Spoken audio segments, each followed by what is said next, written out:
Bhopal gas त्रासदी के 37 साल हुए पूरे।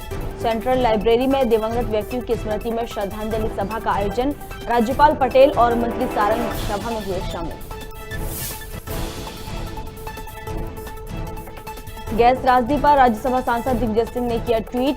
गैस से प्रभावित परिवारों को दी संवेदना। कहा, ऐसा दिन कभी किसी के जीवन में न आए।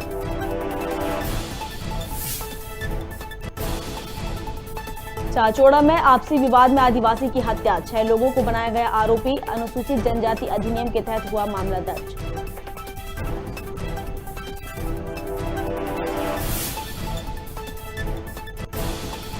हरिद्वार में सीएम शिवराज ने योग आयोग के गठन की घोषणा। कांग्रेस ने दी तीखी प्रतिक्रिया। कहा, शिवराज घोषणाएं करने में सबसे आगे।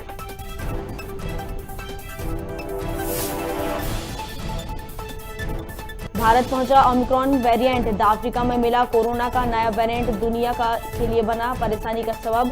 फुल वैक्सीनेट लोग भी आ सकते हैं ओमिक्रॉन की चपेट में।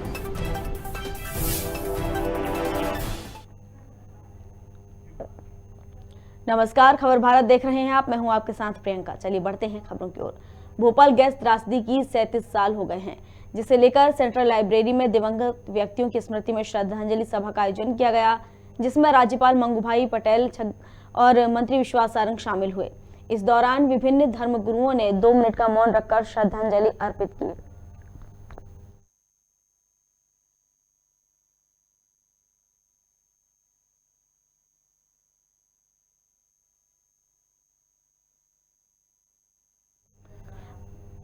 मुख्यमंत्री शिवराज सिंह चौहान ने हरिद्वार में योग आयोग के गठन की घोषणा की, जिसके बाद कांग्रेस नेता जेपी धनोपिया ने अपनी प्रतिक्रिया देते हुए कहा कि मध्य प्रदेश के मुख्यमंत्री शिवराज सिंह चौहान घोषणाएं करने में सबसे आगे हैं। वहीं महिला आयोग, एसटी आयोग, अल्प आयोग, अन्य कई आयोग का ताला लगा हुआ है। अब उन्होंने नई घोषणा कर दी कि योग आयोग बनाएंगे मध्य प्रदेश में। अरे मध्य प्रदेश के जो आयोग हैं, उन आयोग की हालत तो देखिए श्रीमान, आपने सब में ताले डाल रखे हैं।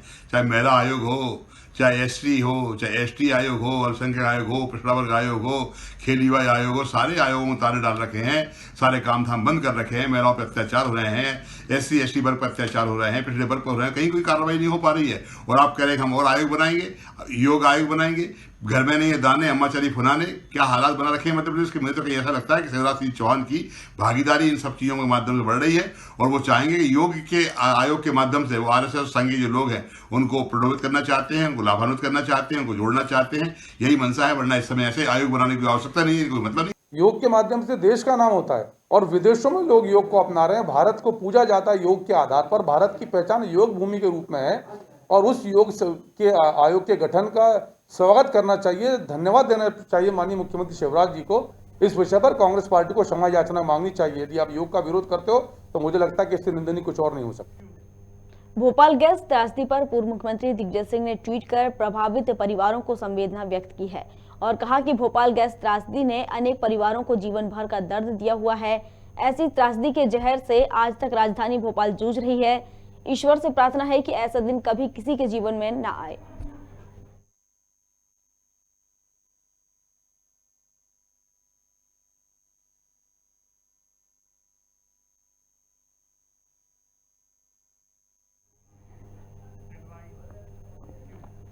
बीती रात टेकरी पर मामूली विवाद में एक आदिवासी युवक की हत्या का मामला सामने आया है। मृतक मांगीलाल भील जेसरी तहसील निवासी बताया जा रहा है। विवाद में मारपीट के दौरान आदिवासी युवक की मौत हो गई। बेटा दयाराम भील भी घायल हुआ है। वहीं आरोपियों को गिरफ्तार कर अनुसूचित जनजाति अधिनियम के तहत कई धाराओं में मामला दर्ज हुआ है। सर कितने लोगों की कार्रवाई हुई है? इसमें 6 लोगों के विरुद्ध प्रकरण दर्ज हुआ है। इसमें मुलायम सिंह, गोलू, कल्लू, बुरालाल, महिपाल और सोनू राजपूत के नाम FIR में लेकर आए। मृतकों का PM हो गया, मृतक का PM हो गया, रवाना कर दिया। टेकरी के लोग हैं, ठाकुर लोग, इन्होंने बहुत दिन से परेशान कर रहे थे। हमने थाने में आवेदन भी दिया। इसके बाद शाम को आके हमला किया इन्होंने। पहले मेरे मारी, बाद में मैं थाना आ गया, जिसके बाद पापा को मारेगा। कितनी बजे घटना है ये सर शाम को 7-8 बजे की बात है। नाम क्या था पिताजी का? मांगीलाल। मांगीलाल जी। आप कौन हो उनके? लड़का हूँ बड़ा वाला। बड़ा वाला लड़के हो। कितनी बजे घटना है ये? सर ये रात की 8-9 बजे की बात है शाम। हिंदू महासभा ने अपने कार्यकर्ताओं के घर हुए हमले के आरोपी की गिरफ्तारी न होने पर मोर्चा संभाल लिया है। संगठन ने पुलिस अधीक्षक कार्यालय में ज्ञापन सौंपकर थाना प्रभारी पर कार्रवाई न करने के आरोप लगाए हैं।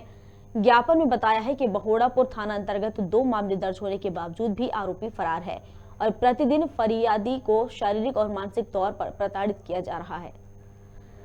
अखिल भारत हिंदू महासभा जिला ग्वालियर ने आज जो है हमारे दीपक साग के जो कार्यकर्ता हैं उसके ऊपर जो हमला हुआ था उसके विरोध में जो अभी तक हमने शांति बनाए रखी, लेकिन 2 लोगों का नामजद रिपोर्ट होने के बाद भी गिरफ्तारी नहीं हुई और बड़ापुर थाने के टीआई श्री अमर सिंह जी ने अभद्रता का परिचय देते हुए जो है अपना उनको अपराधियों को सपोर्ट किया। इसलिए हम इस मुद्दे को लेकर जो है पुलिस अधीक्षक महोदय जी से ज्ञापन देने अपनी बात कहने के लिए आए हैं और उन्होंने आश्वस्त किया है कि वो अपराधी कोई भी कितना भी बड़ा हो, अपराध करने वाला को कभी हम छोड़ेंगे नहीं और उनकी गिरफ्तारी तुरंत हो।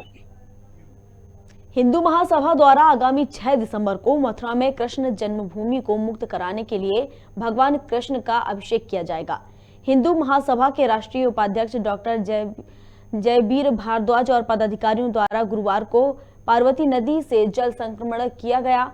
वहीं शुक्रवार को सिंध नदी से भी जल संरक्षण किया गया।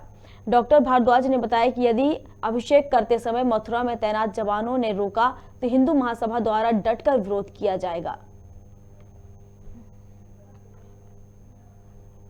हिंदू सभा प्रचंड हो, भारत देश अखंड हो। हिंदू सभा प्रचंड हो, भारत देश अखंड हो। श्री कृष्ण जन्मभूमि पर जलाभिषेक करने पर रोक लगाने वाली सरकार मुर्दाबाद, मुर्दाबाद। भगवान श्री कृष्ण जन्मभूमि को मुक्त कराने के लिए उस संकल्प को लेकर 6 दिसंबर को मथुरा श्री कृष्ण जन्मभूमि पर अखिल भारत हिंदू महासभा ने भगवान श्री कृष्ण जी का जलाभिषेक कार्यक्रम रखा है और उस कार्यक्रम के तहत देश की सभी नदियों से जल लिया जा रहा है, एकत्र किया जा रहा है। हमने 2 तारीख को जो है पार्वती नदी का जल लिया, आज 3 तारीख को जो है सिंध नदी का जल और इसी प्रकार से 6 तारीख को मथुरा श्री कृष्ण जन्मभूमि पर जो है हिंदू महासभा जलाभिषेक करेगी।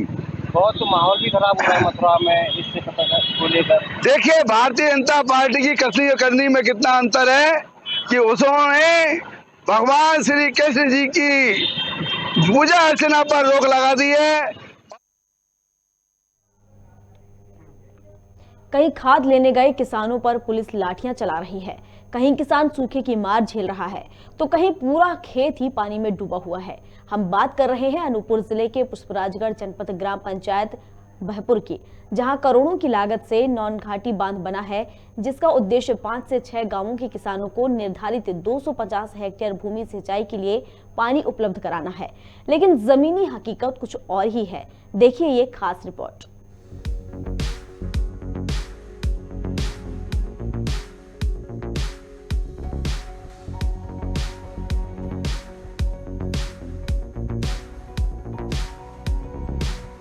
पुष्पराजगढ़ ग्राम पंचायत बहपुर लोकसभा संसदीय क्षेत्र और विधानसभा क्षेत्र के अंतर्गत आता है।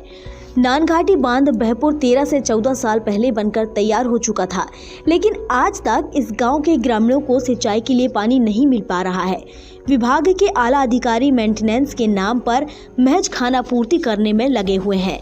जहां एक तरफ सत्ता में बैठी भाजपा सरकार विकास के लाख दावे कर रही है कि हम किसानों के लिए हर संभव प्रयास कर रहे हैं, वहीं किसानों को बनी बनाई योजना का लाभ तक नहीं मिल पा रहा है।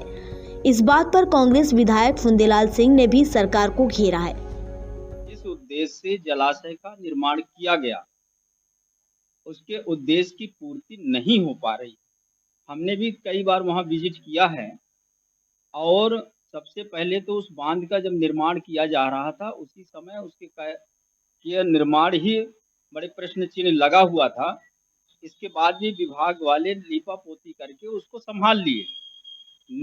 क्योंकि किसी भी जलाशय का निर्माण किया जाता है तो उसका उद्देश्य होता है सिंचाई, कि किसानों को पानी मिले, बढ़िया सिंचित हो और फसल का पैदावार बढ़े। लेकिन ननघटी जलाशय का सबसे बड़े खामियां ये रही कि जब से निर्माण कार्य हुआ है, मात्र लगभग आधे किलोमीटर में नहर का निर्माण किया गया है। पुष्पराजगढ़ भाजपा सांसद हिमाद्री सिंह और फुंदेलाल कांग्रेस विधायक का गृहग्राम है। पुष्पराजगढ़ तहसील के जितने गांव में बांध और नहर बनी है, कहीं भी ग्रामीण खुश नहीं है। शासन का पैसा सिर्फ नहर में उगी घास का रूप ले चुका है। इस बांध के बारे में जब हमने ग्रामीणों से हकीकत जानने की कोशिश की तो बताया गया कि यह बांध जब से बना है सिर्फ दिखावे के लिए खड़ा है।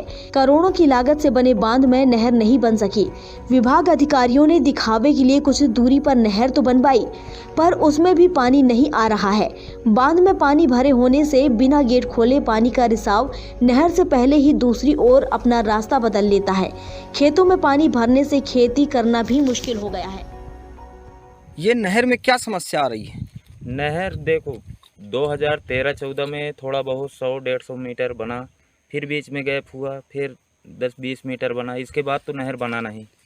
डायरेक्ट नहर खुलता है, डायरेक्ट नदी में पानी जाता है, किसानों को कोई लाभ नहीं। हम कुछ दूर देख रहे हैं, कुछ दूर कच्ची नहरें बनी हुई हैं, तो क्या ये महज दिखावे के लिए है? दिखावे के लिए सर जी। इस नहर में पानी एक भी नहीं आ रहा है, डायरेक्ट नदी में जाता है पानी। आप एक जिम्मेदार पद पर हैं, इसके लिए आपने क्या पहल की है? सर इसमें तो अब हम कई बार तक यहाँ शिकायत भी किए, हेल्पलाइन में भी किए, लेकिन कोई सुनवाई नहीं होता है। 1-2 आ जाते हैं यहाँ जांच में, लेकिन उसकी सुनवाई नहीं होता है। इसमें वैसे 5-6 गांव के लाभ है। उनको मिलता है पानी? किसी को नहीं मिलता। क्या कारण है पानी नहीं मिलता?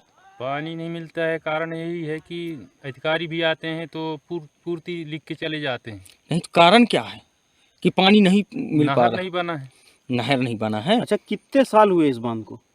हो गए 15-16 साल हो गया होगा। मतलब 15-16 साल से ये बांध बना हुआ है और नहर आज तक नहीं बनी है, ऐसा है क्या? जी। तो सिंचाई आप लोग कैसे करते हैं? जैसे अभी गेहूं का समय आ गया है, तो कैसे सिंचाई करेंगे आप? सिंचाई मशीन से करते हैं, जोहिला से लगाते हैं। जोहिला से लगाते हैं। ये बोल रहे थे आपके बांध पे जब बरसात में पानी ओवरफ्लो होता है, उसके लिए जो रास्ता बनाया गया था, तो वह रास्ते से पानी जोहिला नदी की ओर जाना था, लेकिन वह जो फूटा हुआ हमें अभी गांव वालों ने दिखाया है, वह पानी जाके ये दोनों तालाब में मिला। फिर जब ये खेतों में भी पानी भरा होगा? हाँ, खेत में भरते जाता है। तो अधिकारी आए थे? हाँ, अधिकारी आए थे। पटवारी आए थे? सब आए थे। क्या लिख पढ़ के ले गए, कुछ जानकारी है आपको?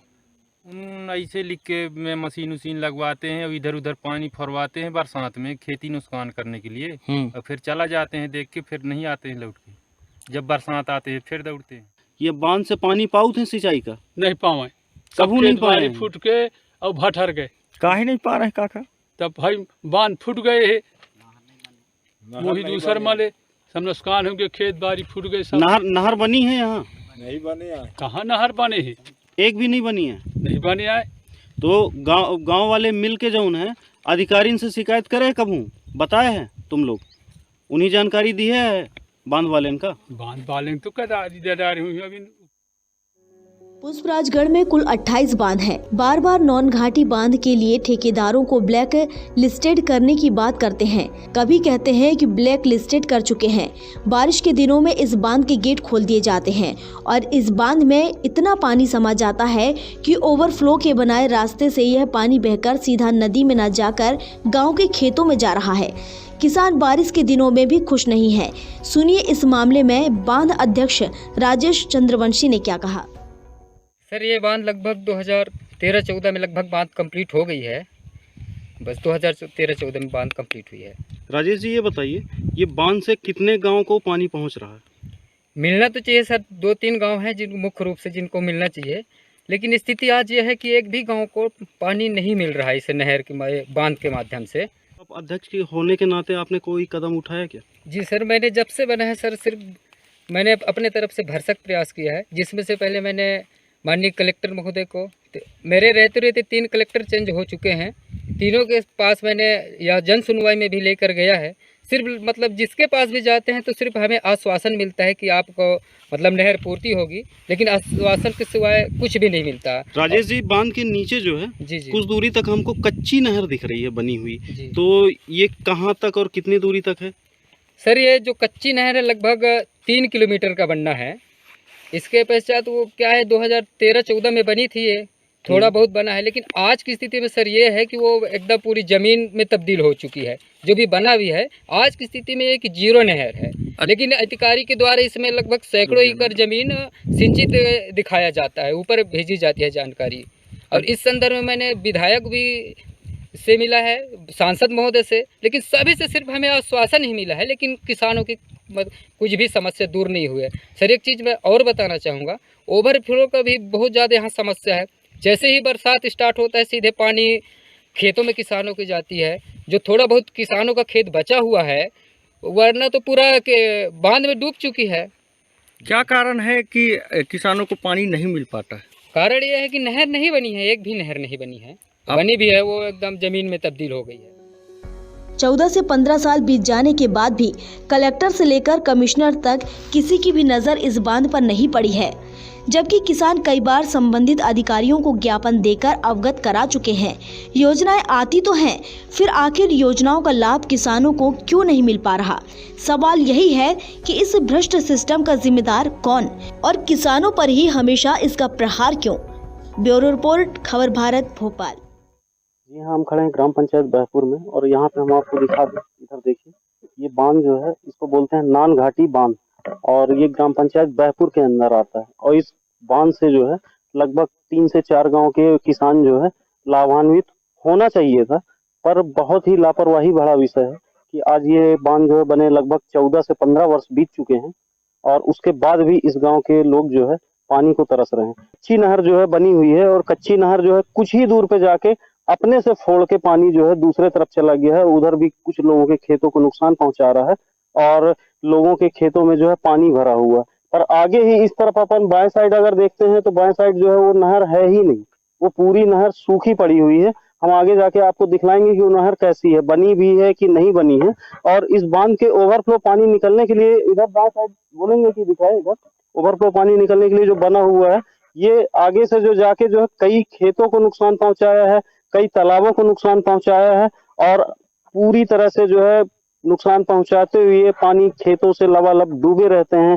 बरसात में किसान जो है अपनी खेती नहीं कर पाते हैं, पूरी तरह से उनकी धान सड़ जाती है और लापरवाही की वजह से आज ये तक इस कंडीशन पे खड़ी हुई है।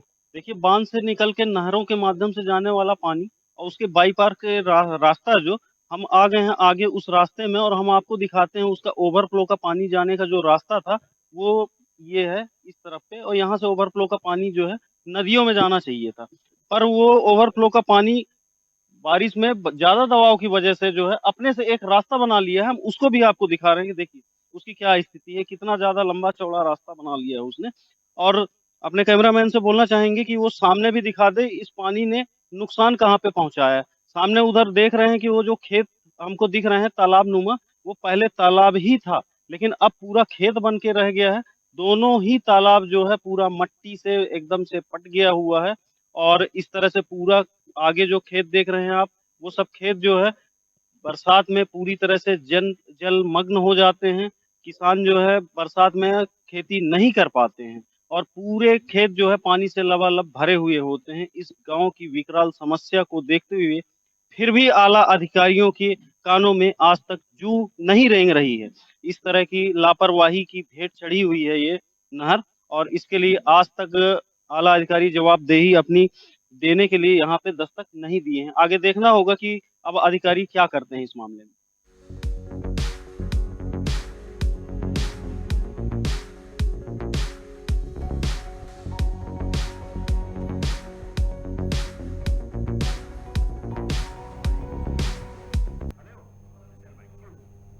सुजालपुर में डॉक्टर राजेंद्र प्रसाद की जन्म जयंती को अधिवक्ता दिवस के रूप में मनाया गया।